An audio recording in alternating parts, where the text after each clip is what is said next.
The Friday আড্ডা presence ছোটদের ঈশবের গল্প। চেহারা দেখে কারো যোগ্যতার বিচার করা ঠিক নয়।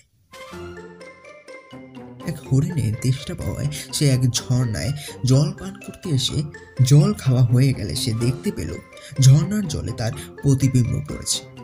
নিজের অদ্ভুত জমকালো সিং দুটি দেখে বুক তার গর্বে ফুলে উঠল, কিন্তু এর পরপরই নিজের পাগুলোর দিকে নজর পড়তে মনটা তার একেবারে খারাপ হয়ে গেল। উহ, কি বিচ্ছিরি সরু সরু পা! এ কি ওই সিং এর সঙ্গে মানাচ্ছে? হরিণ এই সব ভাবছে এমন সময় এক সিংহ এসে গেল সেখানে তাকে ধরতে। সিংহকে দেখা মাত্র হরিণ দিল ছুট। সিংহ ছুটছে তার পিছু পিছু। খোলা জায়গা পেয়ে হরিণ সিংহকে অনেক পিছু ফেলে ছুটছে। ছুটতে ছুটতে তারা এক বনের মধ্যে এসে গেল। বনে অনেক ঝোপঝাড়, গাছ, গাছের ডালপালা। তার ভেতর দিয়ে ছুটতে গিয়ে হরিণের শিং গেল আটকে।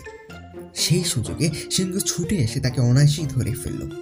মরবার সময় হরিণ দুঃখ করে মনে মনে বলল, হায়, আমার যে পাগুলোর আমি ঘৃণা করেছিলাম তারাই আমার এতক্ষণ জীবন বাঁচিয়েছিল, আর যে শিং দুটোকে নিয়ে আমি গর্ব অনুভব করেছিলাম তারাই আমার মৃত্যু ডেকে আনলো।